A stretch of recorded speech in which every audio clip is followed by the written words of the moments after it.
Studio Kalangou, il est 17h à Niamey, c'est l'heure de votre journal en français. Les titres.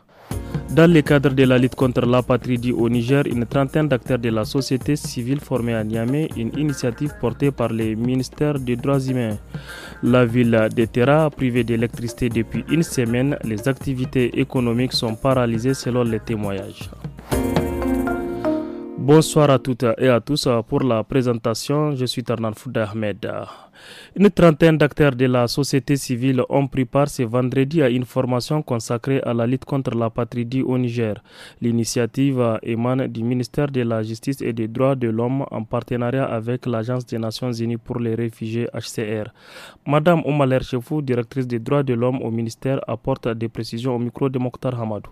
Avec l'insécurité autour de nos frontières, les populations sont amenées à quitter leur lieu de résidence habituel. Elles se retrouvent dans une autre région dont généralement ils ne connaissent pas les services auxquels ils doivent s'adresser pour avoir ne serait-ce qu'un acte de naissance en cas de naissance d'un enfant dans leur famille. Les populations déplacées internes, les réfugiés et même nos populations rurales, des fois, ne savent pas à qui s'adresser pour avoir un acte de naissance, un certificat de nationalité par exemple.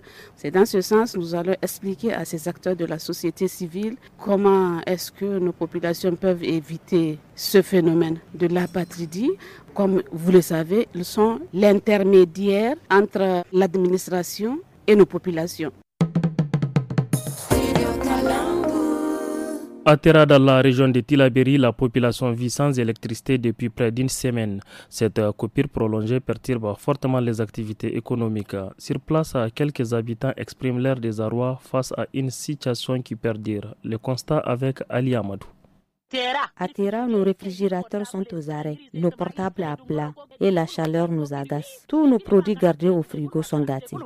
Je vends de l'eau conditionnée et cette coupure d'électricité nous a causé beaucoup de dommages. Actuellement, je ne gagne même pas de quoi donner des frais de récréation à mes enfants. Pour le quotidien de la famille, nous nous en remettons à Dieu.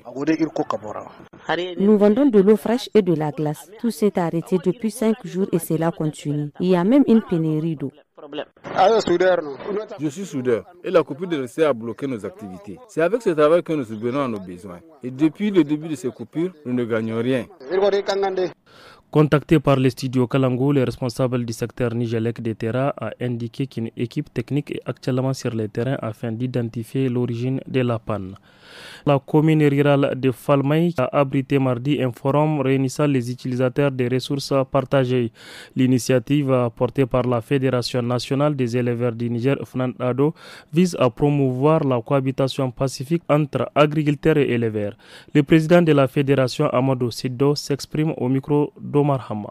Pour organiser un forum, nous regardons là où effectivement il y a des potentialités de mésentente entre les exploitants pour discuter de comment vraiment assurer une paix durable.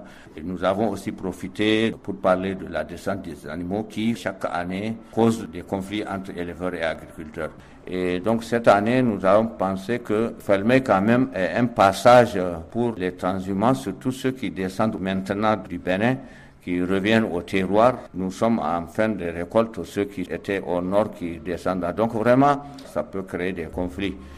Depuis plusieurs semaines, les marchés ruraux de la région de Tillabéri, notamment celui de Baléara, sont envahis par les criquets désormais vendus à bas prix. Cette invasion a provoqué d'importants dégâts pour certains agriculteurs.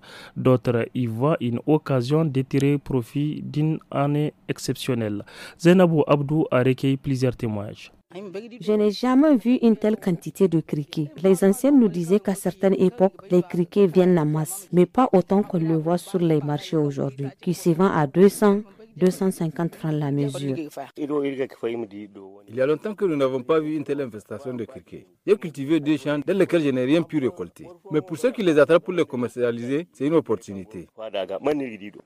Vraiment, il y a longtemps qu'on n'a pas vu autant de criquets, que les gens achètent beaucoup, d'autres pour le stocker en prévision de la cherté. Car la semaine dernière, la mesure se vendait jusqu'à 150 francs. Mais actuellement, elle se vend à 250 francs CFA. C'est tout pour le journal en français. On se retrouve tout à l'heure pour le journal en tamashek.